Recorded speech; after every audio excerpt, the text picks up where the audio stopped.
अस्सलाम वालेकुम, good morning, welcome to our show Gupshup. और मैं हूँ आपकी होस्ट उर्शिया हुसैन। और मैं हूँ आपकी होस्ट और दोस्त सना Kader.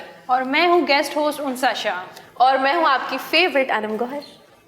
My name is Yunus Khan and I'm not Kulbhushan Yadav. अब ये कौन है? ये आपको नहीं पता?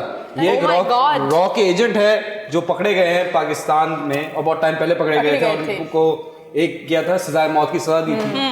खुशखबरी की बात यह है कि Pakistan has prevented India from a contempt case, filing a contempt case in the international crime of justice by passing a law on Wednesday. पहले ताली होनी चाहिए। कुलभूषण यादव से एक शेर याद आया है। इरशाद। अर्ज किया है, सिगरेट के पफ को कहते हैं कश, सिगरेट के पफ को कहते हैं कश। Hi Indians, your monkey is with us. Yes, and your ganja monkey is with us and he will remain with us until he die because वो एक रॉ का एजेंट था और वो पाकिस्तान के खिलाफ हरकतें कर रहा था, जासूसी कर रहा था। जी जी Yes. जासूसी कर रहा था और काफी नुकसान पहुंचाया उसने पाकिस्तान को। एंड इन द देखें हर कंट्री के रूल्स होते हैं, हर कंट्री के स्पाइज होते हैं डिफरेंट कंट्रीज में और इस इंटेंशन से जाते हैं जिससे उस पर्टिकुलर कंट्री का नुकसान होता है। तो सेम गोज हियर, और हमने पकड़ा है उसको तो हम उसको सजा देंगे। Who are you? पहले तो लोगों ने ये बोला था कि हम जानते नहीं है कौन है ये कुलभूषण यादव, बाद में पता चला ये तो नेवी का हमारा बंदा है, तो मेन बंदा है, तो राज बता देगा। And this is the actual fact. जब पाकिस्तान की फोर्सेस ने उनको पकड़ा, उसको पकड़ा, उसके बाद एक इंडियन का चैनल था जिसपे वो कम्युनिकेट करता था, उस पे पाकिस्तानियों ने ये एक्चुअल बोला कि hey your monkey is with us and credit goes to our army. Yes forces, yes हकीकत बात है। एंड मैं आपको बताऊं, एक इसमें थोड़ी सी ऐड मैं भी करूं कि जब इस जासूस को पकड़ा गया था पाकिस्तान से, वो ऑन ड्यूटी था। अच्छा, सबसे इंटरेस्टिंग बात यह है कि उस दौर की जो हुकूमत थी, नालायक हुकूमत जो थी उस दौर की, उन्होंने जो है उन्होंने जो है वो बड़ा ही मतलब इतनी बड़ी जब चीज़ होती है, उन्होंने बड़ा ही एक मैं कहूँगी अनप्रोफेशनल बिहेवियर किया। और उनका जो स्टेटमेंट था वो बहुत ही बेकार किस्म का था। वो कुछ इस तरह था कि उन्होंने, मुझे नहीं समझ आता, मुझे सीरियसली समझ नहीं आता कि जो हालिया हुकूमत जो गुजरी है उनको क्या डर था आखिर इतना इंडिया से, कि उन्होंने उस वक्त भी एक स्टेटमेंट दिया और वो स्टेटमेंट ये था कि इंडिया और पाकिस्तान भाई भाई है।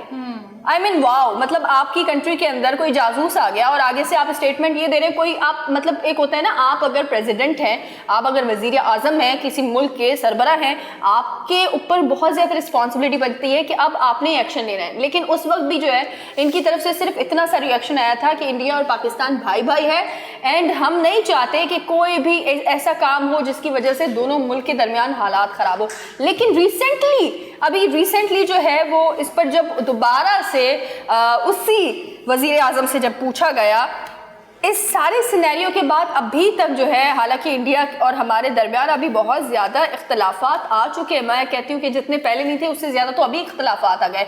तो अभी भी इनका रीसेंट स्टेटमेंट है और वो भी यही है कि इंडिया और पाकिस्तान भाई भाई है, कश्मीर का मसला जो है वो अलहदा है, लेकिन अभी भी जो है वो इस तरह का कोई अमल नहीं करना चाहिए जिसकी वजह से दोनों मुल्क के दरमियान कशीदगी जो है वो जन्म। देखिए लीडरशिप की बात है कि पास जो इंडियन लीडर्स थे वो अच्छे थे, बीइंग वेरी ऑनेस्ट। जो अभी इनके करंट लीडर हैं ढोंगी सरकार, and he is up to mischievous things. उनका जो है ना बड़ा एक ओपिनियन है रिगार्डिंग, बिकॉज उनकी जो पूरी सियासत रही है लाइफ की वो एंटी मुस्लिम बेच के एंटी पाकिस्तान। यस, एंड उनकी सियासत ही ये रही है, वो वोट्स के लिए ये किया, तो वो तो उस पोजीशन पे आ गए तो उनको कहीं ना कहीं कुछ करना पड़ता है। आप अगर ऑब्जर्व किया होगा, बिफोर इनके भी इलेक्शन करीब थे तो they started off anti Pakistan sentiments और वही बेच के इलेक्शन जीतते हैं। हैविंग सेड दैट, इनका भी टाइम खत्म होगा, उरूज को जवाल है, जवाल को उरूज है, तो ये खत्म होगा। उसके बाद जो लीडर आएंगे मे भी उनके साथ, देखिए मैं बार बार बोलता हूँ, हमारी लड़ाई उस मुल्क से नहीं है, हमारी लड़ाई उनके लोगों से नहीं है, हमारी लड़ाई उन लीडर्स से है जो एंटी पाकिस्तान सेंटिमेंट्स बेचते हैं। हाँ, और लेकिन ये एनआरओ का क्या चक्कर सामने आ रहा है? तो ओपोजिशन क्यों इतनी मतलब उछल रही है कि एनआरओ दिया जाए कुलभूषण को? देखिए मैं बताऊं कि बहुत सारे एक बॉल्स होती है ना, आप फेंकते हैं, उछलते रहते हैं, तो ये वो प्लास्टिक की बॉल है जो उछल रहे, कभी कभी थके जाएंगे, कभी किसी दिन थकेंगे और फिर बैठ जाएंगे नीचे। अच्छा, लेकिन मैं तो यहाँ पर ये भी कहूँगी, इसके बाद मैं आप लोगों का भी पॉइंट जो है वो जरूर आप लोगों को बता दूंगी, लेकिन मैं ये बात जरूर कहूँगी कि अगर मतलब सपोज करें कि अगर हमारा कोई एजेंट इंडिया जाता और वो वहाँ पकड़ा जाता, उसके साथ क्या हाल होता?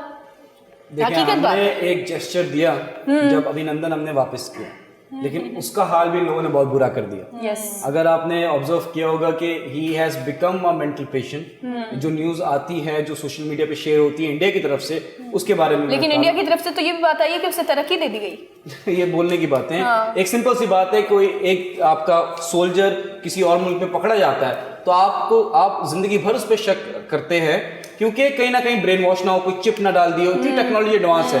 तो आई डोंट थिंक सो कि इसमें कोई सच्चाई सदाकत हो सकती है, है। बट ये फैक्ट है कि उसको इतना डिग्रेड किया गया। और देखें वो अपनी तरफ से तो सोल्जर था अपने मुल्क में, अपने मुल्क में सोल्जर था, उसकी रिस्पेक्ट होनी चाहिए। वहां के अवाम भी एक ओपिनियन है, I am not talking the majority, but कहीं ना कहीं ये एक ओपिनियन भी है कि ये मुल्क से गद्दारी कर रहा है, अपने इंडिया मुल्क से गद्दारी कर रहा है और ये बंदा गलत है। बट जब ये इंसिडेंट पेश आया था, मुझे याद है कि बहुत सारे लोगों ने उसके डिफेंस में आकर बात की थी कि ये हमारा बहुत ही ब्रेव सोल्जर है और इन्होंने हमारे मुल्क का जो है वहाँ जाके भी जुबान नहीं खोली, कोई राज नहीं दिया और हमारे मुल्क का जो है राज मतलब नाम जो था वो शान को बरकरार रखा है।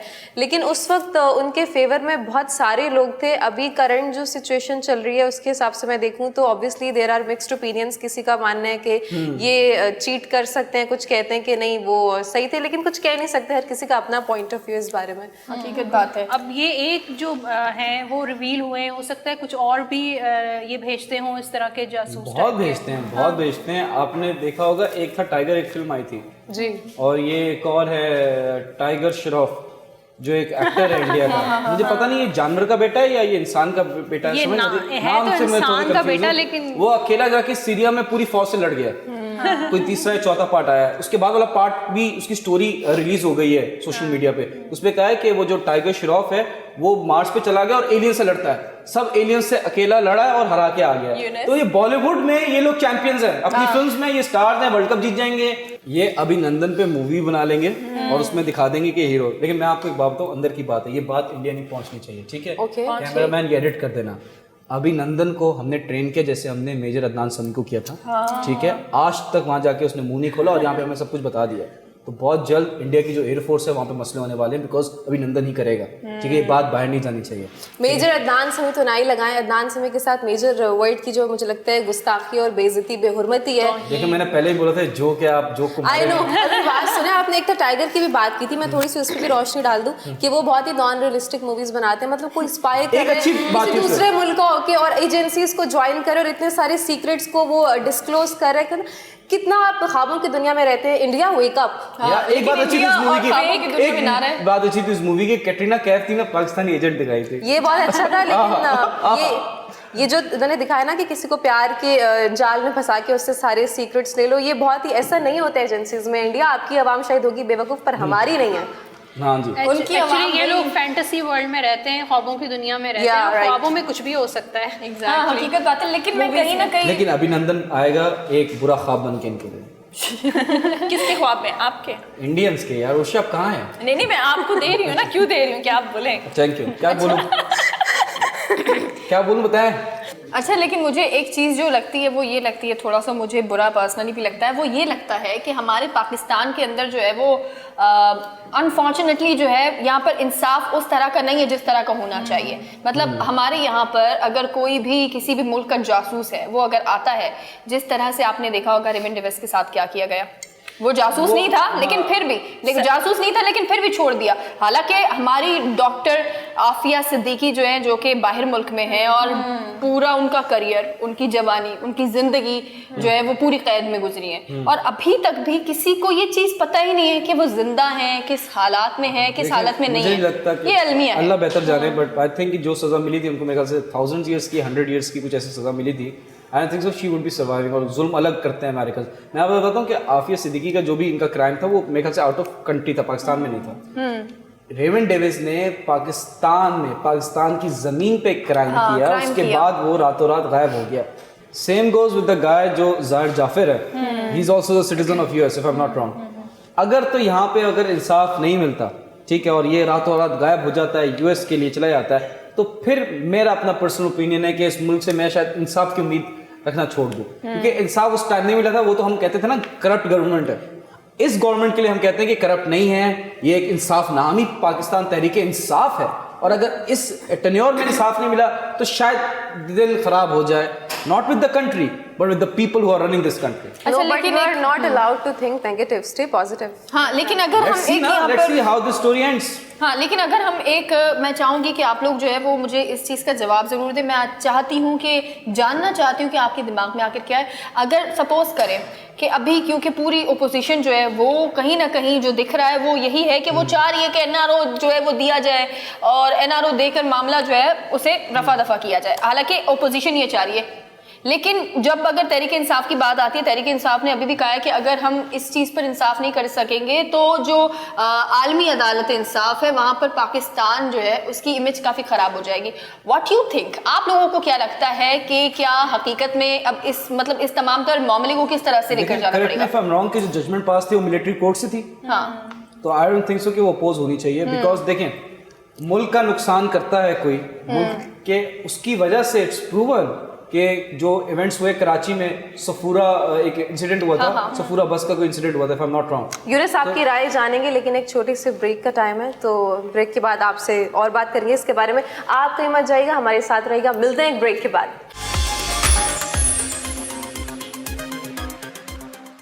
Welcome back. यूनिस बिल्कुल ही कैरेक्टर में, प्लीज कंटिन्यू। बर्फ हुआ पानी बोलो।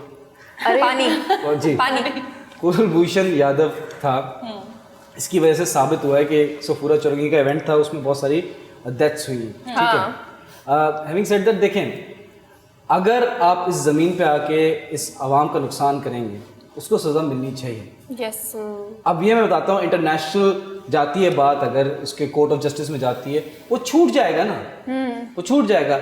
हमने तो पाकिस्तान से पकड़ा है उसको, आपके जासूस को। इंडिया का कहना है कि आपने ईरान से किडनैप किया है। जैसे वो नेवी ट्रेनिंग की हुई उसने, वो अपने आप को बचा नहीं सकता था। टाइगर जिंदा नहीं देखा आपने एक टाइगर नहीं देखा, टाइगर श्रॉफ को नहीं देखा। वो बचाता, अपनी फिल्मों में वो 200 बंदों को मार रहे हैं, गोलियां यहाँ से जा रही हैं, मैट्रिक्स के नियो बने हुए हैं। चाहते क्या हो आप लोग? ये मैं बात कंप्लीट नहीं हुई, मैं पॉज हुआ था पूरा ब्रेक, 10 मिनट का ब्रेक जो गुजरा है उसमें पॉज था। जी मेरी मेहनत देखिए आप, उर्शिया पानी ना फेरें, आप कॉफी फेरें। देखें ये वाली बात है कि वहां पे ट्रेनिंग थी, और अच्छा आपका नेवी का बंदा, ठीक है, बकौल उनकी रिटायर्ड था, उसकी फैमिली को नहीं पता। उसकी फैमिली कह रही है कि हमें नहीं पता कि ये रिटायर कब हुआ है, बिजनेसमैन कब बना है। तो जो इनकी गवर्नमेंट है, अगर आपका बंदा है, एक एसेट है ना, एक नेवी का बंदा, आर्मी का बंदा, एयरफोर्स का बंदा एसेट है, आप कैसे दूसरे मुल्क में जाने देंगे उसको? कोई सिक्योरिटी नहीं। आपका ये बंदा अगर आपकी कंट्री के साथ गलत कर जाए तो आपको कुछ तो होगा ना, आप उसको follow तो करेंगे ना। दिमाग है इंडिया वालों का। देखें ये बच्चों वाला बात है, ये इनका जहनी बच्चों वाला है। हकीकत ये बात कुछ है। बच्चे होते हैं जो 8 साल से उनका 8 साल के तक पहुंचते हैं, उसके बाद उनका माइंड ग्रो नहीं करता, वो 8 साल के रहते हैं। तो इंडिया की जो लीडर्स हैं उनका जहन भी यही है। इनसे कुछ बात करें ना, ये लॉजिक नहीं देते, ये कहते हैं वंदे मातरम। मुझे लगता अच्छा ठीक है, आप अपनी बात कंप्लीट करें, आप लॉजिक को दें, फिर कहेंगे वनडे मातरम। फिर मैं कहूंगा यार कि आप कुछ बताएं, कहना क्या चाह रहे हैं? कहेंगे टेस्ट मातरम, फिर कहेंगे T20 मातरम। अच्छा ठीक है, Vande Mataram good for you, but not good for Kulbhushan Yadav. He is going to test his own destiny. मुझे लगता है कि बचपन में इनकी जहनी नशोनुमा सही तरीके से नहीं हुई, इसलिए इसके असरात अब तक बाकी ऐड चलते हैं, वो दूध पिए, सिरलैक खाएं, हम भिजवाएंगे इंडिया, अब सिरलैक खाएं। बिल्कुल ठीक कह रही हैं ना। बाकी में जो वहाँ के लीडर्स हैं ना, वो अपने बच्चे उन्होंने हर जगह फैलाए हुए हैं कि जो मर्जी कर आ जाओ, घर तो आपको वापस ही आना है। तो मेंटली जो है वो सिक है, तो उनके बारे में हम कुछ ज्यादा नहीं कह सकते। हकीकत बात है, ये तो है। और इंडिया के बारे में बात हो रही है तो मैं भी आप लोगों को एक बड़ी इंटरेस्टिंग सी स्टोरी सुनाने वाली हूँ। जी, ब्रिंग इट फिल्म ऑन। की स्टोरी मत बताएगा। फिल्म की तो बिल्कुल नहीं बताऊंगी, और सीरियसली इंडियन तो वो बिल्कुल नहीं होगी। ठीक है। क्योंकि मेरी किताब में, मेरी डिक्शनरी में जो है उसमें इंडिया जो है बिल्कुल ऐसा नहीं है कि एक था टाइगर में जैसे ये लोग काम कर रहे हैं, हेलीकॉप्टर चल रहा है, ऊपर से छलांगे मारी जी हो गया, हर चीज हो गई, ऐसा कुछ भी नहीं है आपकी जी। डिक्शनरी में इंडिया की जगह क्या लिखा हुआ है?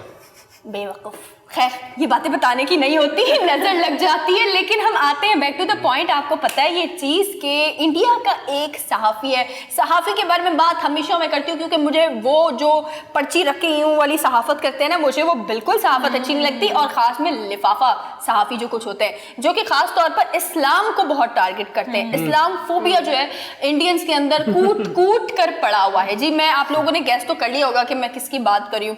अभी रिसेंटली जो है वो इंडिया के एंकर पर्सन जो कि यूएई में इनवाइट थे, जी वो सुधीर जो है, आपने सुना होगा सुधीर चौधरी। तो देखिए मैं आपको बताऊं कि ये जो सुधीर है, सुधीर चौधरी, तो मैं आपको बताऊं कि देखिए इस्लाम एक ऐसा सेंसिटिव पॉइंट है और सिर्फ इस्लाम ही नहीं, मैं कहती हूँ इस्लाम नहीं बल्कि किसी के भी मजहब के बारे में कभी बात नहीं करनी चाहिए। ये बहुत सेंसिटिव पॉइंट होता है। आप किसी के मजहब पर उंगली नहीं उठा सकते, आप किसी के मजहब पर, आपको किसी ने राइट नहीं दिया कि आप किसी के मजहब पर जाकर कुछ भी बात करें। हम यहाँ पर बैठे हुए हैं, क्या हम हमेशा बात करते हैं हम इंडिया की हुकूमत के बारे में, इंडिया की जो ये सरकार है उसके बारे में बात करते हैं, लेकिन हमारे जो पाकिस्तानी एंकर्स हैं अल्हम्दुलिल्लाह इतने तालीम याफ्ता हम भी यहाँ पर होते हैं कि हम किसी को, हम चाहे आपस में कितना ही झगड़े, हमेशा मैं कहती हूँ आपस में कितना झगड़े, लेकिन जब बात पाकिस्तान की होती है और जब मजहब की होती है तो हम यकजा होते हैं।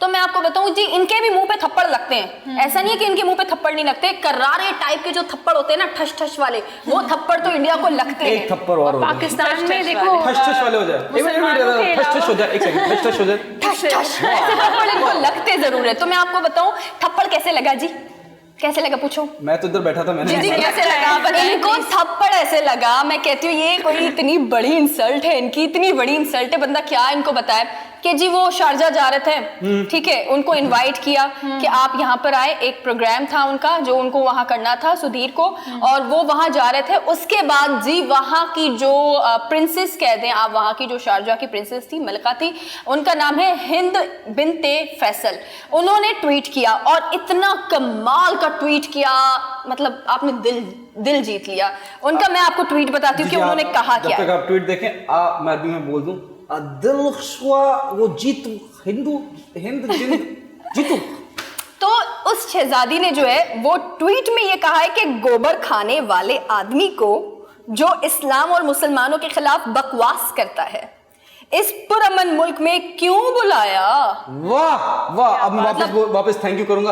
अल दिल थैंक यू, अल हिंद, मुंह में रह गया सब कुछ। ये समझ गई, देखिए दिल की बात रह गया सब कुछ। नहीं, पर वाकई बहुत जबरदस्त ट्वीट किया उन्होंने, बहुत जबरदस्त किया। और मेरे ख्याल से जिस तरह हिंद बिनते फैसल ने ट्वीट किया, इस तरह जो है वो बहुत सारे जो भी मुसलमान हैं उनको इस चीज पर स्टैंड लेना चाहिए कि अगर आपके इस्लाम के बारे में कोई बात करे, आपके मजहब पर कोई बात करे, आपकी शहर पर कोई वार करे, उससे जाने नहीं देना है ना। तो कोई माफी नहीं है। पाकिस्तान में भी देखें इतने सारे मज़ाहिब हैं, लेकिन हर कोई हर मजहब का जो है एहतराम किया जाता है। Yes. लेकिन इंडिया में ऐसा नहीं है। मुसलमानों को किस तरीके से मारा जाता है और बगैर किसी वजह के उन पे जो है ज्यादती की जाती है। एक वीडियो वायरल हुई है इंडिया में, मैं आपको बता दूं, दिवाली अभी रिसेंटली गुजरी थी, तो इंडिया में एक वीडियो वायरल हुई कि कोई एरिया था जहाँ पे वो वीडियो बनाए थे, जो मुसलमान थे वो बिरयानी, चिकन बिरयानी, मटन बिरयानी बेचते थे। तो वो वीडियो में है और वो कह रहे बंद करो, तुम्हें नहीं पता दिवाली है, वो हमारा, तुम मजहब खराब कर रहे हो, ये कर रहे हो, गालियां, ये वो। आपका मजहब ये नहीं सिखा रहा, आपके लीडर्स आपको ये सिखा रहे हैं। और यूनस दूसरी चीज ये है कि जब वो गालियां भी दे रहे होते हैं तो उनको फर्क नहीं पड़ता कि उनको भी कोई गाली रिटर्न में देगा, उनको फर्क नहीं पड़ता कि अब उनके मजहब को कोई बात भी कह दे, उनको फर्क नहीं पड़ता। बट हम लोगों को पड़ता है फर्क। आप कुछ भी कहते हैं, कोई भी ऐसे गलत कमेंट्स करते हैं या गलत बात करते हैं तो हमें फील होता है इस चीज के लिए। देखिए ये बात हकीकत शर्म है। खाने वाले भी लोग हैं, ऐसी बात नहीं। मैं ये बता रहा हूँ कि 2-3% लोगों ने भी अगर ऐसी हरकत स्टार्ट कर दी ना, जो एंटी पाकिस्तान है, एंटी मुस्लिम्स है, इंडिया में 1 अरब लोग रहते हैं, ठीक है, उसका 0.2%, 2 लाख लोग, अगर 2 लाख लोग भी ऐसी हरकत करते हैं, उससे पूरा इंडिया की जो इमेज है वो खराब हो जाती है। अच्छा यूनस, मेरा एक सवाल है आपसे जी। कि जैसे नॉर्मली यहाँ पर भी कोई भी त्यौहार आता है, किसी का भी, किसी भी मजहब से रिलेट जो है वो त्यौहार आता है, ऐसा मैंने कभी नहीं देखा कि सारी शॉप्स बंद है या किसी को मतलब टारगेट किया हो या कोई ऐसी शॉप क्यों खुली हुई है, क्यों ऐसा, मतलब लाइक फ्रीडम के जैसी जो है वो लाइफ गुजार रहे होते हैं यहाँ सही है। पर। तो सवाल क्या था? मैं आपसे ये पूछ रही हूँ कि जब वहां पर वो जो चीज हुई तो उनका ये राइट नहीं बनता ना कि अगर कोई शॉप ऐसी खुली हुई है या मतलब खाने पीने की शॉप थी, आई थिंक बिरयानी की शॉप थी, जी। खाने पीने की शॉप थी, तो वो खाने पीने की शॉप थी, तो उस पर तो कोई बात ही नहीं उनको करनी चाहिए थी कि आप जो है वो छुट्टी वाले दिन, त्यौहार वाले दिन आप ये चीज कर रहे हो। तो सवाल क्या था? तो आप बताए ना ऐसे क्यों कर रहे थे? मैं थोड़ी हूँ इंडियन, मतलब उनका माइंडसेट ऐसा क्यों है? वो बेवकूफ हैं, वो अपने लीडर से प्यार करते हैं, उनका जो लीडर है वो एंटी मुस्लिम है, एंटी पाकिस्तान है, दैट इज द ओनली, वो फॉलोअर्स है ना उसके, वो बंदा खुद गलत है। देखिए एक सिंपल सी बात है, चाय वाला हमारा भी था, खूबसूरत था, अच्छा था, उसको प्रमोट किया गया, उनका था बदसूरत था, एमी सा था, उसको भी प्रमोट किया गया। फर्क यही है कि हमारा जो चाय वाला है उसने लंदन में एक अच्छी चाय की दुकान खोली, कांग्रेचुलेशन, एंड जो उसका चाय वाला है वो अपने मुल्क का बेड़ा गर्क कर रहा है। एक चीज समझ में नहीं आती मुझे, कौन सी? कि ये लोग जो है इनकी ये ब्रीड में ये चीज नस्ल दर नस्ल आ रही है या फिर इनकी नेशन में इनको सिखाया जाता है कि आपको होता है ना कि एक बचपन में बच्चे को सिखाया जाता है कि बड़े होके ऐसे बात करनी है, ऐसे उठना बैठना है, ऐसे पेश आना है लोगों के साथ। तो ये सारी वैसे मैं बोलूँ कि फितरतन बड़ी बदतमीज़ होते हैं और बड़ी इम्पेशेंट कौम है ये, और बहुत ही जाहिल भी है, और बेवकूफ़ तो आप बेहद हैं और लकीर के फ़कीर हैं। आगे, इन शॉर्ट आगे कुछ मत बोलेगा, बीप लगानी पड़ जाएगी आपके मुंह से आप एक चीज बोल रहे हो, कॉपी करना वो नहीं भूलते, हर चीज बोला ना, कॉपी लकीर करते के फ़कीर हैं। लेकिन अन्नम के मुंह से कितना अच्छा लगता है ना, आप बदतमीज हैं, आप जाहिल हैं, मतलब जो सुन रहा है ना, अगर ये म्यूट करके देखेगा ना तो वो कहेगा कितनी प्यारी बात कर रही है। अच्छा जो सुन रहे हैं ना वो कहते हैं बोलती रहे, कोई बात यही नहीं। फायदा है खूबसूरत होने का, कुछ भी बोलो डजंट मैटर। अभी ये शो से पहले पता है क्या कर रही थी, अपनी वीडियो बनाई थी स्नैपचैट पे और कही थी यू ब्यूटी। ये तो हमारा टैलेंट है। Self love is very important. Yes, बहुत जरूरी है। हमेशा मैं ये बात कहती हूँ कि देखिए, अच्छा हम इतने अच्छे क्यों हैं पता है आपको? हम इसलिए अच्छे हैं कि हमारी नीयतें अच्छी हैं। तभी जब हम किसी और के बारे में बुरा नहीं सोचते ना, तो हमें ऐसा लगता है कि सामने वाला भी हमारे बारे में नहीं सोचेगा। लेकिन हमेशा ही जो है वो हमारा पड़ोसी मुल्क कोई ना कोई ऐसी हरकत जरूर कर लेता है जिसकी वजह से हम यहाँ पर बैठकर इतनी बुरी तरह से जो है वो आपसे बात कर रहे होते हैं, वरना भाई भाई वाला रिलेशन होता है। और आप जो सोचते हैं that reflects on your face, इसीलिए कहते हैं कि अच्छा सोचें, उससे आपकी फेस पे और आपकी वो सब हरकतों में वो चीज आती है। ठीक है, पॉजिटिव लोगों का ऑरा ही अलग होता है। इसी खूबसूरत बात के साथ हम ब्रेक लेंगे। आप यहीं पर ही मैं ब्रेक नहीं लेने दूंगा, मैं बड़ी इंपॉर्टेंट बात कर रहा हूँ। Alright. इस्लामी फोबिया की बात हो रही है। अश्की कुमार की अभी फिल्म आई है जिसमें मेरे ख्याल से वो पुलिस वाले बने हुए और उन्होंने इसमें बड़ा दिखाया है कि मुसलमान गलत काम करते हैं।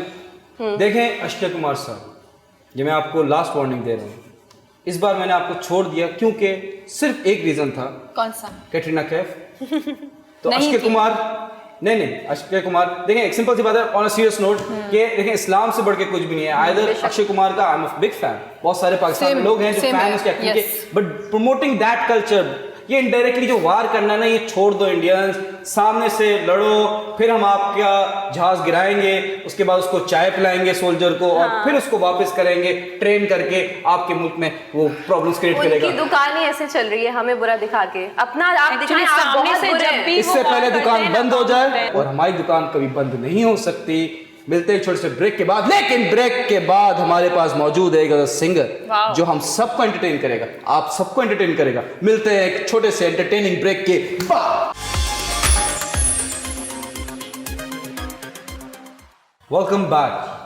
ब्रेकिंग न्यूज के साथ मैं हूं आपका होस्ट वजी शानी, और मैं हूँ राबिया सना। मैं आपको बता चलूं कि अभी एक हस्ती, बहुत बड़ी हस्ती, बिलावल साहब ने अपने बिजी स्केड्यूल से टाइम निकाला है, हमारे शो में आए हैं और परफॉर्म करेंगे। Yes, seriously, very seriously. क्या वो गाना भी गाते हैं? वो कलाम पढ़ेंगे। अच्छा, please give a huge round of applause to Bilawal Hussain. कैसे हैं आप? अल्हम्दुलिल्लाह, आप सब कैसे हैं? ठीक ठाक हैं? अल्हम्दुलिल्लाह। बिल्कुल फिट। बड़ी खुशी हुई यहाँ बुलाया गया, मुझे याद किया गया। काफ़ी दिखता था आप लोग का गपशप, तो सोचा कि मतलब किसी दिन चलूँ, तो आज बड़े बिजी स्केड्यूल से टाइम निकाला है, तो फिर आप लोग के पास जी मैंने ये अनाउंस किया। लोग समझ रहे थे कोई और बिलावल साहब आ रहे हैं, लेकिन ये वाले बिलावल साहब भी, ये भी सेठ आदमी। नहीं, वो वाला नहीं हुआ जो आप समझ रहे। ये इल्जाम आप पे ना लगाएं। नहीं, जो आप समझ रहे वो भी ठीक है। तो आज आप क्या सुना रहे हैं? कलाम पढ़ूंगा मैं। कलाम है? किसका कलाम है? मशहूर ज़माना कलाम है, तू को जा मन को जा। इंशाल्लाह आप लोग सुनेंगे तो इंशाल्लाह प्लीज।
हाँ तू को जा मन को जा, तू को जा मन को जा।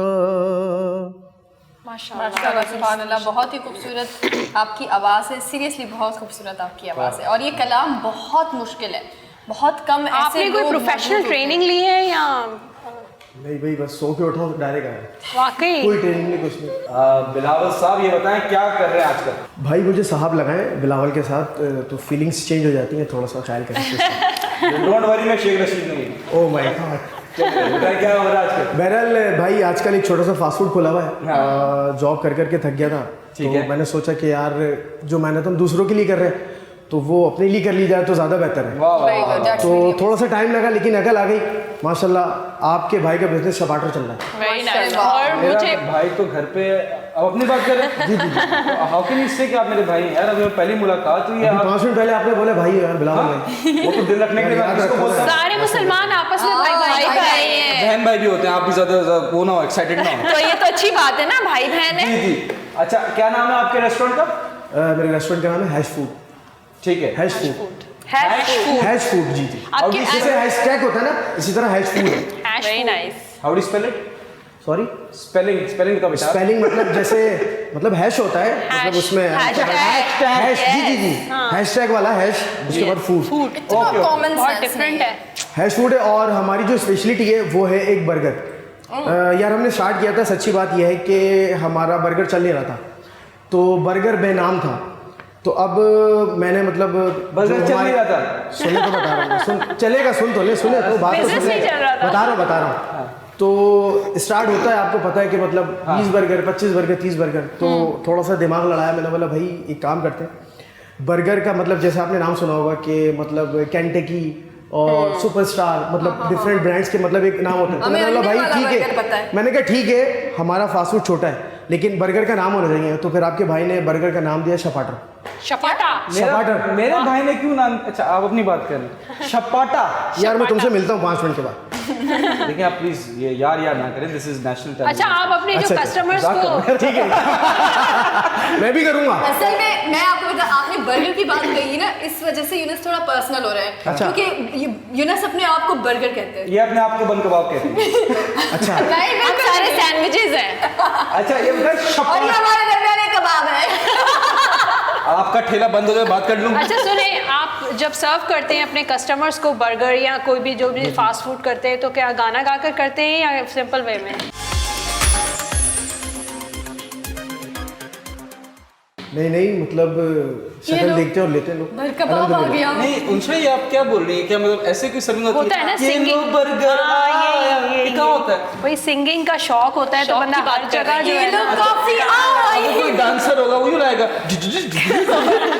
मिनट, वेट मिनट, आप कितने मतलब कब से आपने ये गा रहे हैं? और मुझे ये जानना है कि आपने इंस्पिरेशन कहाँ से ली? कुछ होता है ना मोटो कि हमने इसको देखा और उससे आपने सीखा या शौक पैदा हुआ?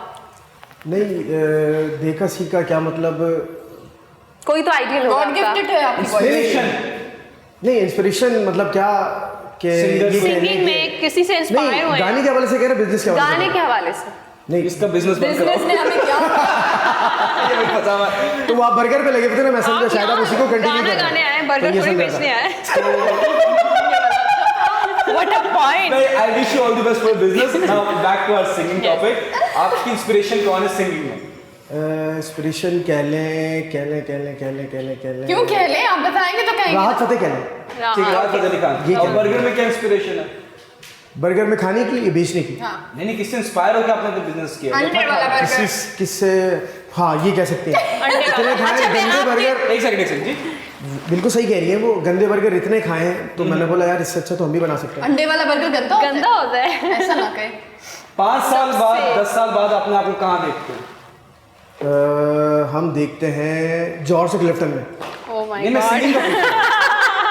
यार अभी मजाक नहीं करो यार, आप मजाक कर रहे हो तुम यार, मजाक हो रहा है। बर्गर से अच्छा, मैं आपके बिजनेस पे थोड़ी सी बात करना चाहूँगी कि वाकई में इंसान का खुद का बिजनेस हो तो मुझे लगता है कि वो 4 साल या 5 साल उसको स्टैब्लिश होने में टाइम लगता है, बट इंसान को थोड़ा सब्र रखना चाहिए, क्योंकि कुछ काफ़ी लोग ऐसे हैं जब अपना बिजनेस स्टार्ट करते हैं तो बहुत जल्दी गिव अप कर जाते हैं कि मतलब अब ये नहीं चल रहा तो ये बंद करके दूसरा, तो वो जो आपका पैसा लगा होता है वो डूब जाता है।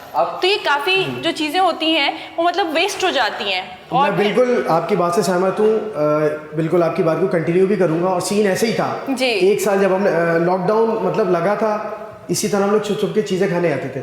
तो मैंने बोला यार ये जो हम इस तरह से चीज़ें खा रहे हैं, तो लॉकडाउन में एक थोड़ा सा आइडिया आया, तो मैंने बोला यार ये करते हैं। अच्छा मुझे ये बताएं, क्योंकि बात बिजनेस की हो रही है तो चलें बिजनेस पर ही बात करते हैं। आपने बर्गर के बारे में क्यों सोचा? मुझे आपका गेटअप देखकर ऐसा लगता है आपको नाई की दुकान खोलनी चाहिए थी थोड़ी बहुत।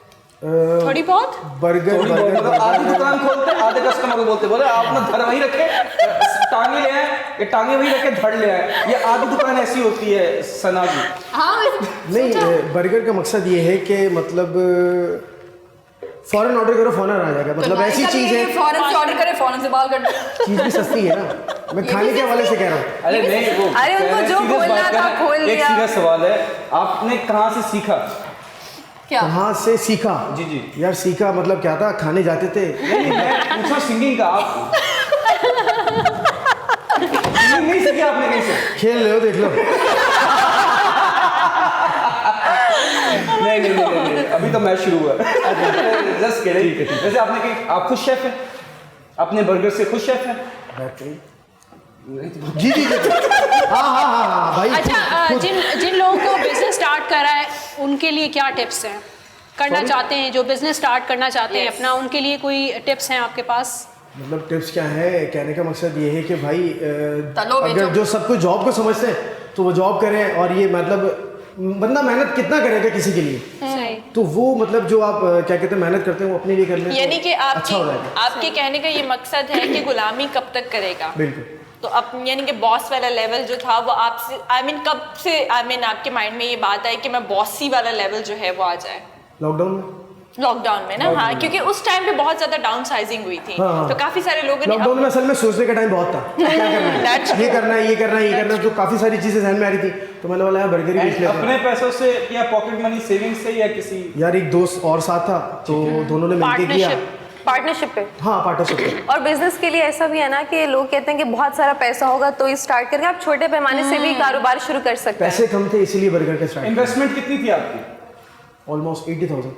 अच्छा दैट्स वेरी नाइस। कोई आपका पेज है यूट्यूब पे या फेसबुक पे, किस नाम से? हैश फूड के नाम से। Thank you so much Bilawal साहब, आप हमारे शो में आए, आपने हमें एंटरटेन किया, आवाम को एंटरटेन किया, और मुझे लगता है बहुत जल्दी हम आपको वापस बुलाएंगे, बिकॉज फीडबैक हमें मिलता रहता है। Exactly. तो हमारे जो गेस्ट होते हैं, जो एंटरटेनर्स होते हैं, उनको हम वापस बुलाते रहते हैं। इंशाल्लाह फिर से आपसे मुलाकात होगी। ब्रेक का टाइम हो गया है, मिलते हैं एक छोटे से ब्रेक के बाद।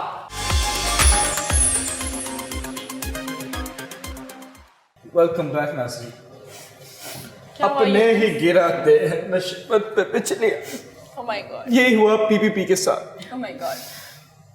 हमारे एक्स प्राइम मिनिस्टर यूसुफ रजा गिलानी साहब, जब ऑपोजिशन लीडर सिलेक्ट हो रहा था, उसके इलेक्शन हुए थे, जो 6 इंडिपेंडेंट्स थे उन लोगों ने लास्ट मिनट पे उनको धोखा दे दिया। जो सीनियर पीपीपी के ऑफिशियल्स हैं उन्होंने कहा कार्रवाई होनी चाहिए इनके खिलाफ। ये हरकत पता है कैसी हुई? मैं आपको बताता हूँ। जैसे फॉर एग्जाम्पल हम 5 एक एग्जामिनेशन हॉल में गए, मैंने आप चारों को बोला, इंक्लूडिंग 2 लोग और कर दे, मैंने बोला चिटिंग कराओगे ना? चिटिंग कराओगे ना?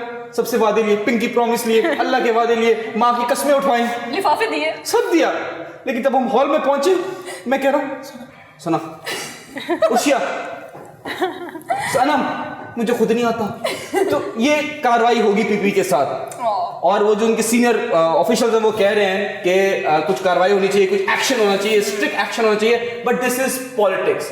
यही होता है कि लास्ट मिनट पे भी आप डिच मार देते हैं, धोखा दे देते हैं, अपना फायदा है। एंड पॉलिटिक्स लोग बोलते हैं कि it's all dirty, but at times भी सही होती है, बट डर्टी पॉलिटिक्स जो है ना वो होती है और होती रहेगी।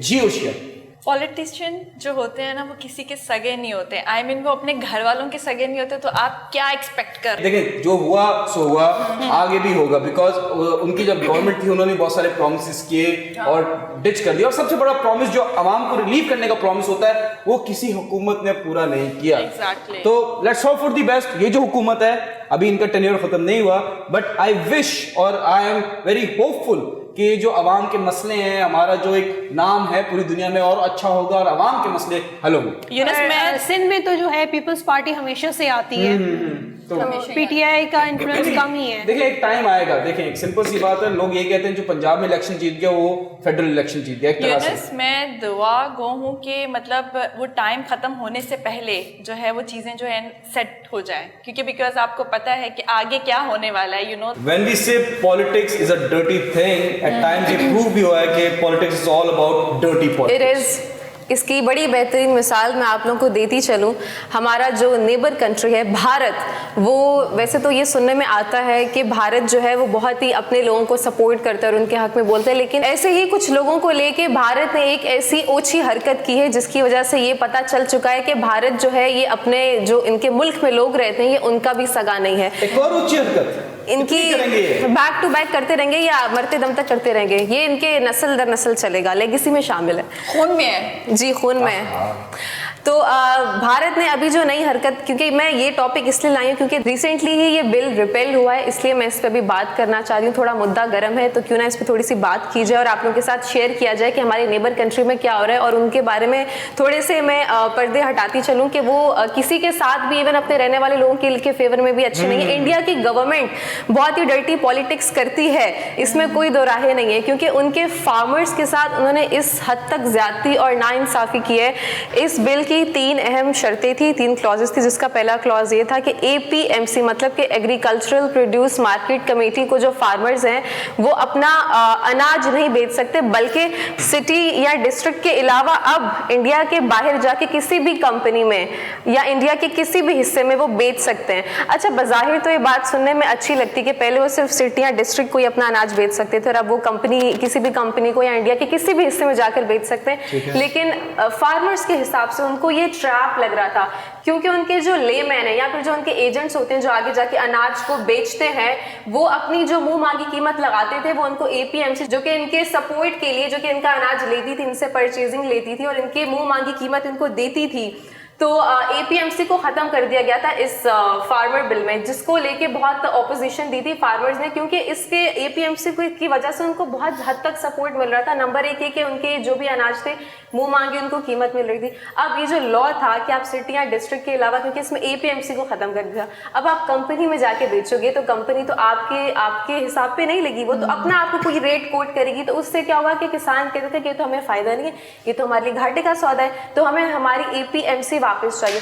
नंबर 2 क्लॉज ये था जो कि उनको पागल बनाने की एक स्कीम थी, वो ये था कि आप जो कंपनी आपको बोलेगी आप सिर्फ वही वाला सीड लगाओगे, उसके अलावा आप कोई फसल नहीं उगा सकते हो, देन उसके बाद इसकी कोई गारंटी भी नहीं है कि वो जो कंपनी है वो आपको, उसने बोल तो दिया, आपने उगा भी दी फसल, उससे बहुत सारी इन्वेस्टमेंट होती है, मेहनत होती है, टाइम दिया जाता है, फिर उसके बाद फसल उगती है और अनाज निकलता है। देन अगर वो कंपनी ने आपसे अनाज लेने से मना कर दिया तो अब APMC खत्म हो चुकी, तो मतलब आपका वो पैसा, वक्त, मेहनत सब बर्बाद हो गई। और जो नंबर 3 इनका क्लॉज था वो तो बहुत ही इंटरेस्टिंग है और उनको लगता है कि इंडिया की आवाम पागल है, और बाकी मुझे भी लगता था, लेकिन यहाँ फार्मर्स ने बड़ी समझ दिखाई और इसके खिलाफ उन्होंने प्रोटेस्ट किया। तीसरा जो इनका सबसे अहम क्लॉज था वो ये था कि आपको कंपनी ने कहा था कि एज पर डिमांड जो हम बोलेंगे आप वो फसल तो उगाओगे, लेकिन सबसे अहम चीज़ ये कि उसके लिए जो भी बेसिक सपोर्ट सिस्टम है, ट्रैक्टर्स हो गए, पेस्टिसाइड्स हो गया, फर्टिलाइजर हो गए, सीड्स हो गए, वो हम आपको मुहैया करेंगे। और अगर इन केस आपने हमारी बताई हुई फसल उगा दी और हम आपसे नहीं भी लेते हैं, तो जो हमने आपको चीज़ें दी है ना इसके लिए, वो आप अपने पास रख सकते हो, कंपनसेट हो जाएगा जी। लेकिन अब ये आपको सुनने में अच्छी लग रही है कि आप वो चीज़ें रख सकते हो अगर हम फसल नहीं खरीदते तो।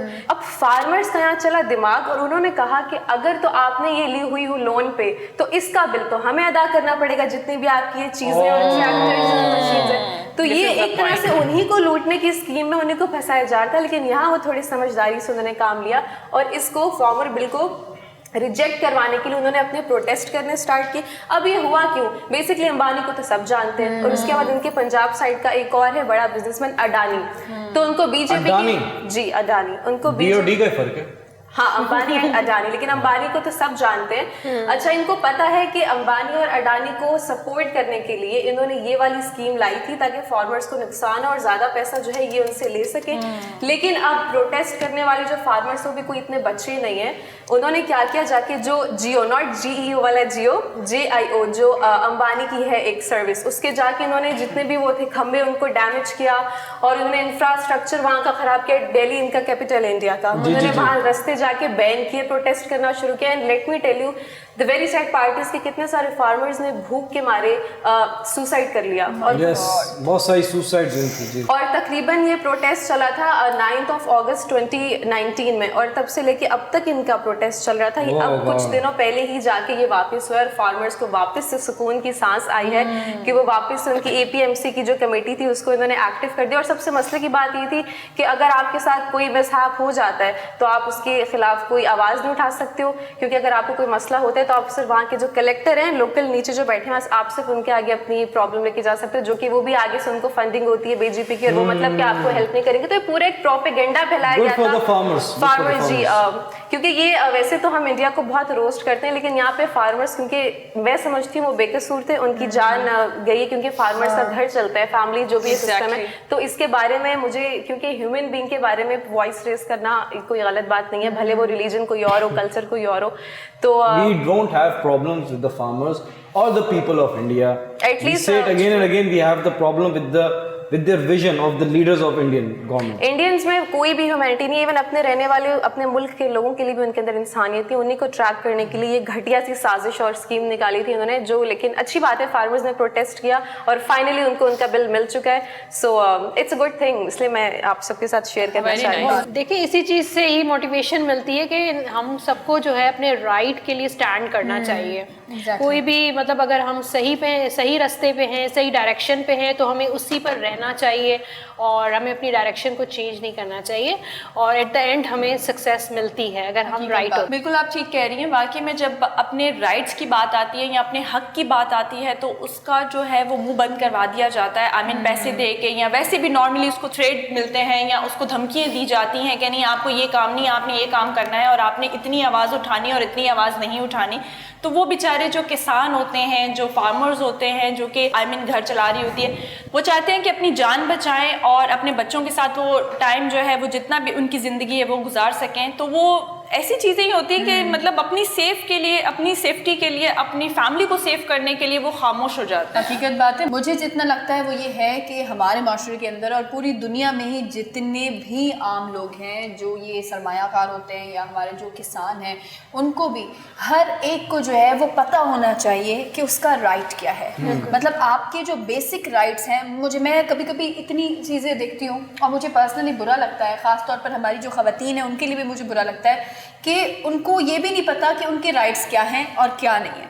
मतलब बहुत सारे कम ऐसे लोग हैं जिनको पता होता है कि हमारे बेसिक राइट्स क्या हैं, हुकूमत की क्या जिम्मेदारी बनती है कि वो किस तरह से जो उनके अवाम हैं उनको लेकर चलें, किस तरह से उनको जो है वो, आपको पता है इतनी बड़ी बात है कि खाने की जो बेसिक खुराक है हुकूमत के ऊपर ये लागू है कि उसकी हुकूमत में कोई भी इंसान भूखा ना सोए। ये हुकूमत के ऊपर लागू होता है कि आपके ही मुल्क में कोई भी इंसान जो है वो भूखा नहीं सोना चाहिए। गुर्बत इतनी ना बढ़ जाए कि लोगों के खाने के लिए कुछ नहीं है, कुछ भी मतलब उनके पास सरमायाकारी करने के लिए भी नहीं है। मुझे सबसे अच्छी चीज़ इसमें लगती है टर्की की। टर्की हुकूमत जो है वो वाहिद हुकूमत है जहाँ पर अभी भी जो है वो, अगर एक होता है ना हमारे यहाँ पर ऐसा सिस्टम नहीं है, आई विश कि ये सिस्टम हमारे यहाँ पर भी हो। टर्की में इतना अच्छा सिस्टम है कि वहाँ पर अगर आप बुजुर्ग हो जाते हैं, यानी कि आप 70+ हैं या आप रिटायर हो गए हैं, तो टर्की की जो हुकूमत है वो बाकायदा वो जो मतलब बुजुर्ग हैं उनको सपोर्ट करती है, उनके खाने से, उनके खाने पीने का खर्च, उनकी रिहाइश का खर्च उनको सपोर्ट भी करती है। तो ये इंशाल्लाह अगर इसी तरह जिस तरह हमारे यहाँ पर इतनी सारी तब्दीली आ रही है तो इंशाल्लाह वो दिन दूर नहीं है जहाँ पर बेसिक एजुकेशन तो सिस्टम दे रहे हैं वज़ीर आज़म इमरान खान साहब, लेकिन वो दिन दूर नहीं है जहाँ पर जो है वो रहने के लिए भी बुजुर्ग लोगों को भी घर मिलेंगे और तमाम लोगों को उनके बेसिक राइट्स मिलेंगे। यहाँ लेते हैं एक छोटा सा ब्रेक, लेकिन ब्रेक पर जाने के बाद और वापस आने के बाद हमारे पास कुछ ऐसे इंटरेस्टिंग टॉपिक्स हैं जो आज हम आपके साथ शेयर करेंगे, सो स्टे विद अस।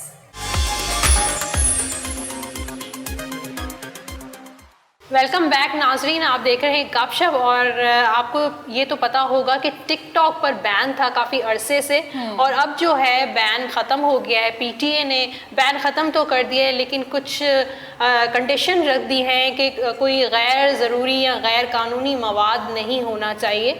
तो हम सबकी राय भी लेंगे कि क्या बैन जो है वो होना चाहिए या नहीं होना चाहिए। आप लोग क्या कहते हैं इस बारे में? इसमें मैं भी कुछ ऐड करना चाहूँगी कि जब टिकटॉक बैन था तो तब दूसरे तरीके से भी जो है वो यूज़ किया जा रहा था। चीख चीख के सबको स्कीम बता दें। मैंने नहीं बताई, सब समझ गए कि मैं किस चीज़ की बात कर रही हूँ। सो आप क्या कहना चाहेंगे टिकटॉक के बारे में? सवाल पर सवाल। यहाँ पर जो इतने सारे जो हम लोग पहले तो ये बताएं कौन टिकटॉक यूज करता है? सभी यूज करते हैं, आई थिंक मेरे अलावा। गिल्टी। द रीजन इज, देखें, जब टिकटॉक बैन भी था मैं यही कहता था कि बैन कल्चर जो हमारे मुल्क में है ये खत्म होना चाहिए। देखिए मैं बताता हूँ, एग्जांपल देता हूँ। जैसे फॉर एग्जांपल एक ऐप है और वो कोई बुरी ऐप है, वो बैन हो गई। मेरे पास तो रिसोर्स थे ही नहीं, ठीक है, तो टू यूज इट उस बुराई के रास्ते पे चलने के लिए। मेरा पता तब चलेगा ना कि मैं कितना सही हूँ, मैं कितना सीधा हूँ, कितना मैं ईमान वाला हूँ, जब वो ऐप ओपन और मैं यूज ना करूँ, मैं फोन में डालूं और यूज ही ना करूं। ऐसा पॉसिबल है? देखिए मैं वही तो बता रहा हूँ, ये आपका ईमान कमजोर होता है ना। वही वाली चीजें आप लिमिट कर देते हैं, बैन कर देते हैं। और मैंने देखे बेहयाई माशरे में फैली हुई है। टिकटॉक से नहीं फैली हुई, फेसबुक से फैली हुई है, इंस्टाग्राम से फैली हुई है, ट्विटर से फैली हुई है। अभी आप बेहयाई की बात कर रहे हैं तो ट्विटर पे एक ट्रेंड स्टार्ट हुआ है, हैशटैग शलवार। मुझे बोलते हुए बड़ी शर्मिंदगी हो रही है। ये है तो ट्विटर बैन कर देंगे आप बैन करें ना ट्विटर। रीजन यही है कि लोग करेंगे। एक ऐप देखिए टिकटॉक पे, मैं आपको बताता हूं कि इतनी स्ट्रिक्ट पॉलिसी है रिगार्डिंग पाकिस्तानी कंटेंट कि हल्की सी अगर स्किन भी दिख रही है ना किसी यहाँ स्लीवलेस लड़की, वो वीडियो भी हट रही है। अगर कोई आप एक्शन करते हैं किसी टिकटॉक वीडियो में जो कि थोड़ा सा डेंजरस है या कोई स्टंट है, वो टिकटॉक हटा देता है। आपको मजे की बात बताऊं, देखें ये जो हैशटैग शलवार है, मैं क्या बोलूं, मुझे शर्म भी आ रही है, हंसी भी आ रही है। ये एक बड़ा मिक्स्ड इमोशन है मेरा। ट्विटर ने उनका अकाउंट बैन कर दिया। Very good. उसका अकाउंट बैन किया है ना, ट्विटर तो बैन नहीं हुआ। तो दिस इज द वे, आपको लोगों को बैन करना है, आपको पूरी ऐप भी बैन करनी। जैसे फॉर एग्जांपल एक एग्जांपल दे रहा हूं, दूसरे प्लेटफॉर्म्स पे आ जाएंगे लोग। हाँ नहीं बात तो सुन लें। जैसे फॉर एग्जांपल एक घर में है, हम चार पांच भाई बहन भाई हैं, ठीक है। हम में से कोई एक, जैसे फॉर एग्जांपल मैं चोर हूं, तो लोग मैं दिल का चोर तो मैं चोर हूं फॉर एग्जांपल, तो लोग आए वो बोलेंगे ये जो 4-5 बहन भाई रह रहे हैं इस घर में, ये घर जला दो। चोर को पकड़ो ना, उस बंदे को निकालो, उसको सजा दो, ये नहीं करो। और ये देखिए मैं बस एक बोल दूं कि ये बड़ा वायरल हो रहा है ये हैशटैग शलवार। और मैं आपको बता दूं, अफसोस की बात है, ये जो हैशटैग शलवार हुआ है, I am telling you being very honest, it is funded from another country.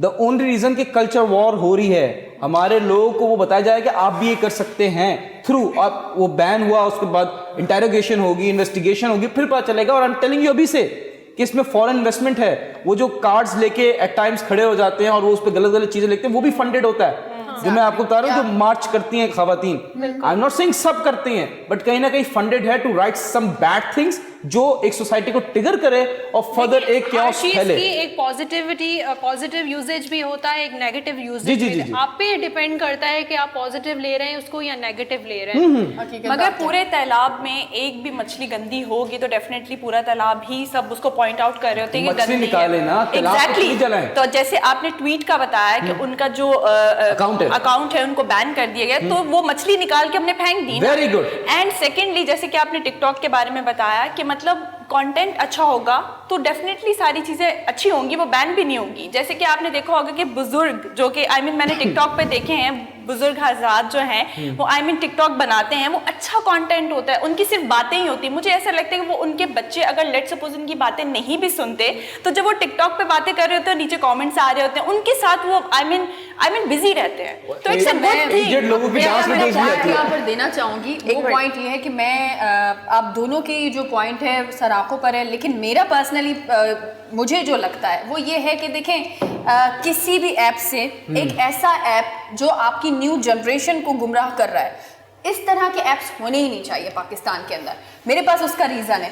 Pakistan के अंदर आप अगर पहले देखें और अभी देखें, बिल्कुल ही आपको वाज़ेह तौर पर फ़र्क नज़र आएगा। स्कूल की बच्चियाँ स्कूल के अंदर मोबाइल आपने हाथ में लिया हुआ है, आप क्लास में बैठे हुए और आप इंडियन सॉन्ग पर जो है वो मुजरे करती हुई नजर आ रही होती है। Okay. अफसोस के साथ, लेकिन मुझे ये गलत लगता है। वो इसलिए लगता है कि आप हर जगह पर हर मतलब आपका जो तालीमी इदारा है आप वहां पर भी मुजरा कर रहे हैं, आप किसी और जगह पर भी कर रहे हैं। मेरे ख्याल से या तो आपका जो कंटेंट है ऐसा होना ही नहीं चाहिए कि आप किसी गाने पर मतलब आजकल के अंदर एग्जैक्टली आजकल के अंदर जो है वो मतलब हर किसी को ऐसा लगता है कि वो एक चमकता हुआ सितारा है, एक स्टार है और वो अपने आप को जो है वो पता नहीं क्या करने की कोशिश कर रहा है। मैं इस चीज के तो सख्त खिलाफ हूँ कि बच्चों के हाथ में जो आपका एक छोटा सा गैजेट आ जाता है और उससे फिर बच्चे मुजरा शुरू कर लेते करना, इसके तो मैं खिलाफ। वेट अ मिनट, बात यहाँ पे डिबेट हो रही है अडल्ट को लेके, बिकॉज अडल्ट्स के पास ये फ्रीडम है कि वो क्या कंटेंट डाल सकते हैं और क्या कंटेंट नहीं डाल सकते। हम अभी जो ट्रेंड एक बहुत ही वाहियात और बेहुदा सा ट्रेंड चल पड़ा है जिसके पीछे पूरी दुनिया बात कर रही है और ये भी बहुत ही हॉट टॉपिक चल रहा है बहुत सारे सोशल प्लेटफॉर्म्स पे। तो मैं ये कहना चाहती हूँ कि ये जो लड़की है जिन्होंने ये हरकत की है, उन्होंने जो भी किया है हम उसको जज नहीं कर रहे, लेकिन मैं ये कहना चाह रही हूँ, देखिए हम कोई नहीं होते किसी पे उंगली उठाने वाले। हाँ अलबत्ता आप अगर अपनी कोई चीज़ पब्लिक प्रॉपर्टी पे आके डाल रहे हो तो हम इतना तो आप पे कमेंट तो करेंगे क्योंकि आप हमें मौका दे रहे हो हम आपके बारे में बात करें, तो हर किसी के पास अपना कुछ ना कुछ कहने के लिए होगा। सो गेट रेडी, आप सुने। और बहुत ही कॉन्फिडेंट है ये लड़की, उन्होंने हर ट्वीट का रिप्लाई किया और ऐसे किया है कि उन्होंने ये बोला है कि ये 2021 है, क्या आप लोग अभी भी इस तरह के धक्यानुसी ख्यालात में रह रहे हैं? मुझे क्या लगता है कि अगर इनको मैं एक चीज बोलूं, मुझे जो है आपकी बात से, क्योंकि मैंने भी वो वीडियो देखी, आपका ये थैंक यू सो मच कि आपने मुझे जो है वो वीडियो फॉरवर्ड की। तो मैं यहाँ पर ये कहूँगी जिन लोगों को पाकिस्तान के अंदर जो है उनको मौसम पसंद नहीं और बहुत ज़्यादा गर्मी लगती है ना, वो आप बाहर मुल्क जा सकते हैं, वहाँ पर आपको अच्छे अच्छे मौसम मिलेंगे, आपको गर्मी नहीं लगेगी। और सनत टीवी कुछ ऐसे टीवी चैनल्स भी खुल गए हैं जो टिकटॉक को जो है ना प्रमोट कर रहे हैं, उनके जो एक्टर्स हैं टिकटॉक एक्टर्स हैं उनको प्रमोट किया जा रहा है। अच्छा, टिकटॉक एक्टर्स को प्रमोट करना, जी yes you can say TikTok actors को प्रमोट करना गलत नहीं है, लेकिन गलत कंटेंट को बढ़ावा देना गलती है। देखिए आपने एक लफ्ज इस्तेमाल किया मुजरा, ठीक है। अगर आप कहती हैं कि मुजरा बैन होना चाहिए तो आप YouTube उठा के जाके देख लें, पाकिस्तानी स्टेज शो से जो मुजरे हैं उसमें मिलियन व्यूज हैं, ठीक है जी, YouTube पे। आ जाएं आप लाहौर में, जो स्टेज ड्रामे होते हैं लाहौर में, आप वहां बैन करें ना। आप लेट मी फिनिश। मुजरा आपको पसंद नहीं है, मुजरा डांस पसंद नहीं है, तो आप बैन करें। आप फिर स्टेज ड्रामों से भी बैन हुआ लेकिन दोबारा खुल गया ना। लेट मी फिनिश ना सना। श्योर। हाँ, स्टेज ड्रामों से भी बैन करें, आप ड्रामों से भी बैन करें, आप पाकिस्तानी फिल्म से भी बैन करें, पाकिस्तान की यूट्यूब की वीडियो से भी बैन करें, हर कंटेंट से बैन करें। देखें, डांस करना इज नॉट अ क्राइम। आप डांस वल्गर करेंगे, उस पर एक सिंपल सा फॉर्मूला है, आप रिपोर्ट करते हैं उस पर्टिकुलर वीडियो को, टिकटॉक उसको रिव्यू करता है, उसके बाद उसको बैन कर देता है। आप ऐसा प्लेटफॉर्म दे ही क्यों रहे हैं किसी इंसान को कि वो अपना यहाँ पर आकर इस चीज को प्रमोट करे? हमारे साथ हमारी जो को होस्ट है जिन्हें हम आज मिस भी करें, कायनात ने एक टॉपिक बहुत अच्छा जो है वो लाया था। वो ये था कि पाकिस्तान के अंदर जो है वो अब इस तरह का रूल आ गया कि कोई भी लड़का लड़की आपस में जो है वो एक दूसरे को टच नहीं कर सकते। लाइक जो एक सीन्स होते हैं जिस तरह से जी ड्रामों में जो हस्बैंड वाइफ के दरमियान थोड़ी भी केमिस्ट्री दिखाने की कोशिश की जाती है, उस पर मुकम्मल तौर पर पाबंदी हुई। फिर ये भी बताया कि जो ड्रेसिंग के हवाले से मतलब प्योर आपने जो है वो ईस्टर्न अपनी ड्रेसिंग रखनी है, आपने वल्गर ड्रेसिंग नहीं करनी। देखिए अगर पीटीए इतना सारा काम कर रहा है तो मेरे ख्याल से इस चीज पर जो ये पाबंदी दोबारा हटी है वो नहीं हटनी चाहिए। अच्छा सना, मैं भी ऐड करना चाहूंगी प्लीज, मैं भी इसमें ऐड करना चाहूंगी। कल मैं एक वेडिंग पर गई थी, छोटा सा बच्चा, आई मीन 4 साल या 5 साल का वो बच्चा होगा, उसके हाथ में फोन था और वो वीडियो जूम करके, मुझे भी नहीं शायद वो इतनी ट्रिक्स आती कि जैसे कैसे वो वीडियो बनाते हैं, जूम कर करके वो वीडियो बना रहा था। बट मेरा मुद्दा ये है कि छोटे बच्चों को या मतलब जितने भी टीन एजेस बच्चे उनको फोन ही अलाउ मत करें। क्योंकि जब ये कंटेंट की बात है, जैसे कि आपने यूनुस कहा कि मतलब कोई चीज हम रोक नहीं सकते, जैसे कि आपने मुजरे की बात की, इन्होंने बताया कि हम किसी बच्चे को रोक नहीं सकते कि वो क्या कर रहा है क्या नहीं कर रहा। तो मैं कहती हूँ कि ये जो आपके पास फोन है ना, ये बच्चों को देना मुझे नहीं लगता कि मुनासिब है। अगर आप बच्चों को गैजेट्स हाथ में देंगे तो फिर वो किस तरीके से भी यूज करें वो हमें नहीं पता, हम उनको शायद कंट्रोल भी नहीं कर सकते। तो सबसे पहले तो हमारा एक राइट गाइड करना इज अ सॉल्यूशन। गैजेट ना प्रोवाइड करना तो he can gain the gadget with so many wrong veg. आप चारों में से किसी के पास कैंची है? मुझे अपनी ज़बान का कोई फ़ायदा तो है नहीं ज़बान का, मैं कुछ कहना चाहता हूँ। कहें। जी, फर्स्ट ऑफ ऑल एक चीज़ कहलाती है पीजी, पेरेंटल गाइडेंस। +13 है, +18 है। अगर आप अडल्ट हैं तो आप दुनिया जहाँ कंटेंट देख सकते हैं, वो कुछ भी हो सकता है। हमारे मुल्क में उस चीज़ को मना है, ठीक है। अगर तो आपका बच्चा 13 साल का है, 14 साल का है, तो अगर टिकटॉक अलाउ कर रहे हैं तो आप करेंगे, ठीक है। उसमें बहुत सारी ऐसी पिक्चर्स हैं। आपने बच्चियों की बात की, यंग बच्चियों की जो डांस करती हैं, वीडियोस बनाती हैं, उनकी वो फोटोज़ फेसबुक पे भी आती हैं, ठीक है। एक लड़की जो कंफर्टेबल नहीं है फेसबुक पे डीपी लगाने के लिए, जैसे फॉर एग्जांपल आपने देखा अक्सर पिक्चर्स यूं आ रही होती हैं, ठीक है, वो टिकटॉक वाली वीडियोस नहीं बनाती। जो टिकटॉक वाली वीडियोस बनाती हैं, she is confident enough to post her picture on Facebook, Instagram, Snapchat, WhatsApp status, ठीक है। शी कैन डू दैट, वो कॉन्फिडेंट होगी उतनी, सही है। जो अपनी टिकटॉक पे भी फेस नहीं दिखा रही वो कहीं नहीं दिखाएगी, जो टिकटॉक पे दिखा रही वो हर जगह दिखाएगी, ठीक है। अब वो जो लड़कियां हैं जिनकी पिक्चर्स मिसयूज होती हैं, वो एक बात की बात है। यहाँ पे जो बात हो रही है वो ये है कि इंस्टाग्राम पे भी ऐसी ऐसी पिक्चर्स आती हैं यंग लड़के लड़कियों की जो कि मीडिया के नहीं है, जो कि मॉडल्स नहीं है, जो कि एक्टर्स नहीं है, सिंगर्स नहीं है, बट फिर भी ऐसी बोल्ड पिक्चर्स आती है।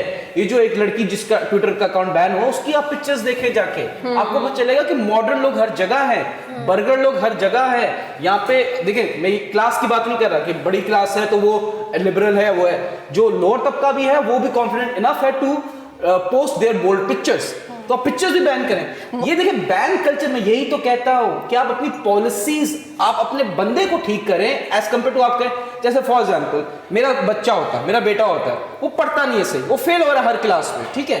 अब मैं जाके स्कूल को थोड़ी बोलूंगा कि स्कूल बंद करो, ये बच्चे को पढ़ा नहीं रहे। मैं अपने बच्चे को समझाऊंगा। सेम गोज, हमें अपनी आवाम को समझाना है एज कंपेयर टू टिकटॉक को समझा रहे हैं आप ये नहीं लगाओ, वो नहीं लगाओ। अपना बच्चा तो ठीक करो ना। आप छोटे बच्चों को गैजेट देते हो, आपको नहीं देना चाहिए। जो particular app for example Facebook है, अगर आप अंडर 18 हैं तो वो कंटेंट आपके पास खुलेगा ही नहीं। यूट्यूब का बच्चों का किड्स सेक्शन है, वो अगर आप अंडर 18 है तो वो खुलेगा ही नहीं। यूनिस आप बिल्कुल ठीक कह रहे हैं। इन शॉर्ट, आप जो है गंदगी को, वॉशरूम में वैसे ही बहुत ज्यादा गंदगी और बेहयाई फैल रही है, लेकिन आप बैन करके किसी को सही नहीं कर सकते ना, आने वाली चीज को रोक सकते हैं। देखिए, आप बैन करें, आप इंटरनेट पे बैन करें, don't you think people can use it? बहुत सारे और मीन्स हैं, या platforms people can they will use and they are going to continue using it until unless you don't make your child understand what is right and what is wrong. Yunus आप बिल्कुल ठीक कह रहे हैं। ये सारी चीजें हम सब मिलकर करेंगे तो ही होगा। एक बच्चे, मेरे बच्चे या इनके बच्चे को सही करने से नहीं होगा। मेरा बच्चा सही है, आप अपना देखें। आप लोग बिल्कुल, आप लोग की जरूरत है। मेरे दोस्तों, बिल्कुल आप ठीक कह रहे हैं। और ये काफी लंबी डिबेट है जिसके ऊपर ये चलती ही जाएगी। अभी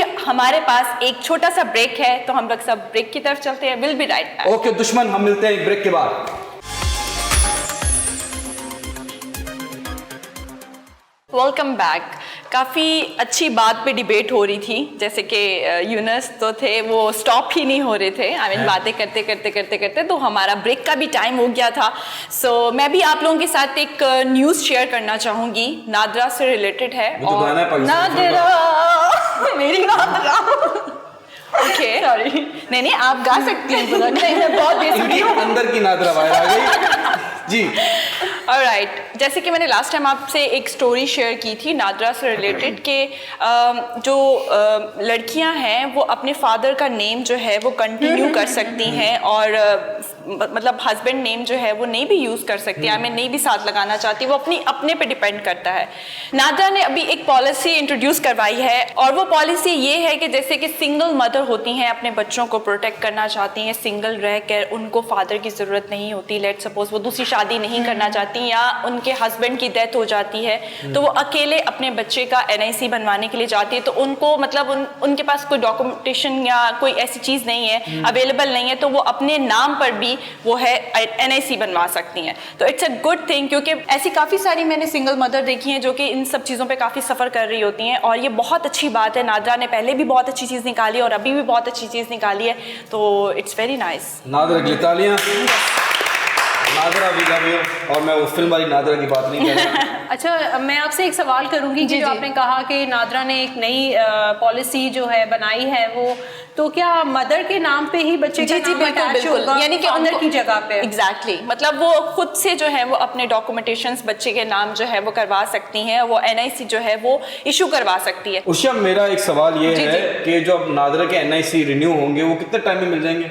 यूनस, आप जो है वो मजाक के मूड में हैं, बट मैंने जो है वो बहुत सीरियस टॉपिक पे बात कर रही थी। बट आप जा सकते हैं नादरा, और वहाँ पर एक छोटी सी विंडो है, वहाँ पे आप जो है वो रुजू हो सकते हैं, उनसे बात कर सकते हैं, उनसे सारी इन्फॉर्मेशन ले सकते हैं, वो आपको सारी इन्फॉर्मेशन मैं गया था, मैंने मुंह डाला, उन्होंने ज्यादा आ गया, पीछे कर दिया तो उन्होंने। आप क्यों इतना ज्यादा विंडो के अंदर बिल्कुल घुस कर? कितना जा सकते हैं? बंदा थोड़ा सा दूर से करे। एक तो आप लड़के ठहरे, दूसरे वो भी लड़के बैठे हुए होते हैं। कौन सा सुबह सुबह लड़के ने लड़के को देखने की ख्वाहिश की होगी?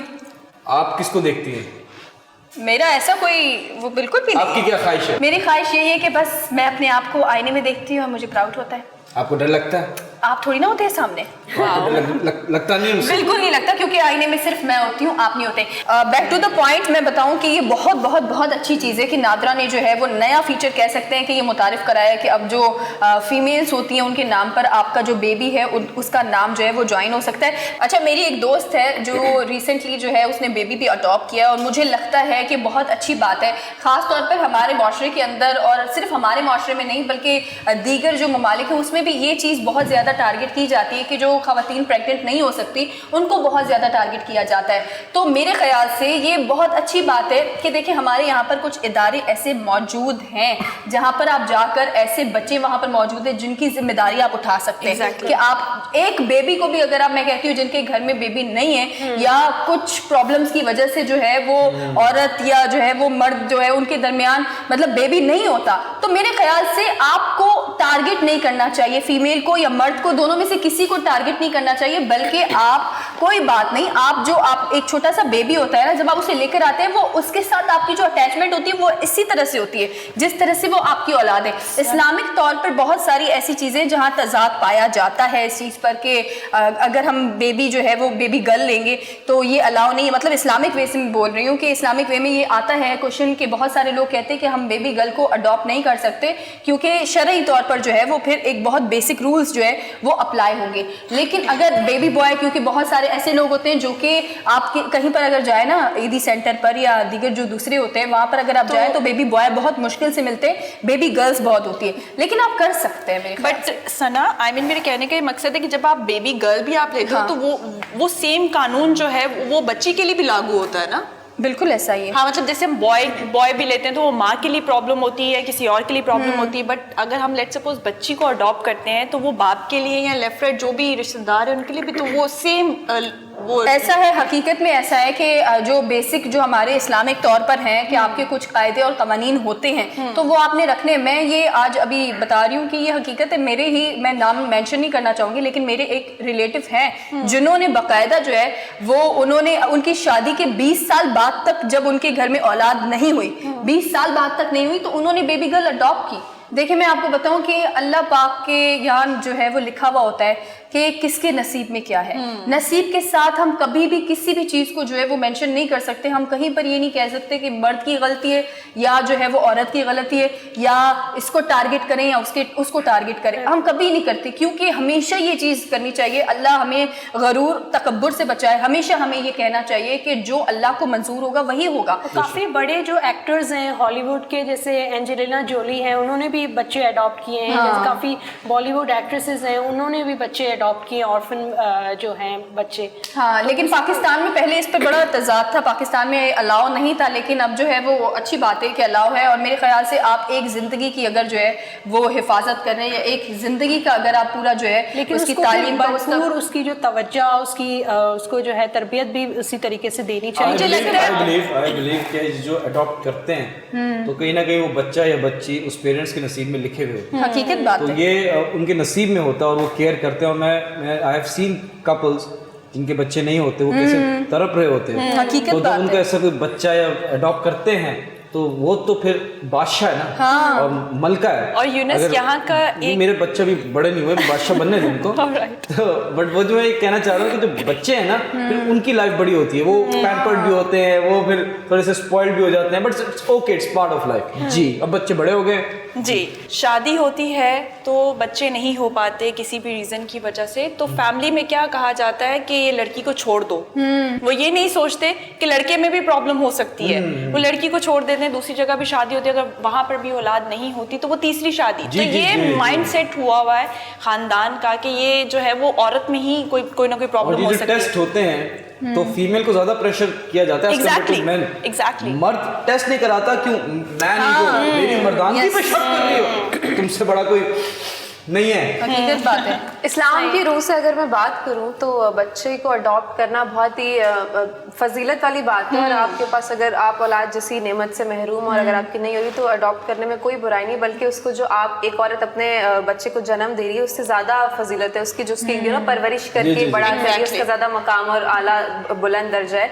आजकल की सोसाइटी के नॉर्म्स काफ़ी चेंज हो रहे हैं, अब लोगों में ये अवेयरनेस आ रही है कि सिर्फ औरत में ही नहीं मर्द में भी कोई प्रॉब्लम हो सकता है, लोगों में एक्सेप्टेंस भी आ रही है इस चीज़ की। सो ये बड़ा अच्छा है कि लोग जो है ना आहिस्ता आहिस्ता चीज़ों को एक्सेप्ट कर रहे हैं। आई हैव सीन पीपल जो, जैसे आपने बोला कि इस्लाम के पॉइंट ऑफ व्यू से बच्चे अडॉप्ट नहीं कर सकते, वो कर जो भी इश्यूज होते हैं, but I have seen people वो क्या करते हैं, वो उस बच्चे के या बच्ची के ना एक्सपेंसेस उठा लेते हैं। शी और he is staying somewhere else, कोई हॉस्टल में है या कुछ भी है, उसके एजुकेशन का खर्चा, उसके खाने का खर्चा, दैट्स अ बिग यहाँ पे भी जब देते हैं तो ऐसे नहीं देते, वो देख के देते हैं कि अगर आप उस बच्चे को अच्छे से अच्छा लाइफस्टाइल दे सकते हो तो ही वो बच्चा देते हैं। बहुत ही अच्छी गुफ्तगू की है हमने औलाद और वालिदैन को लेके, और जितना हो सके मैं देखने वालों से भी रिक्वेस्ट करूंगी, अगर आपके पास औलाद जैसी नेमत नहीं है तो please there are so many firm जहाँ से आप औलाद ले सकते हैं और माशाल्लाह से अपने घर में रोशनी और बरकत कर सकते हैं। चलिए, इस बात में तो कोई शक नहीं है कि औलाद एक बहुत बड़ी नेमत और रहमत होती है, लेकिन अगर आप इस औलाद जैसी नेमत से महरूम हैं और अगर अल्लाह पाक आपकी कोई आजमाइश या इम्तिहान में आपको डाला हुआ है तो किसी यतीम बच्चे की कफालत करना भी बहुत सवाब का काम होता है।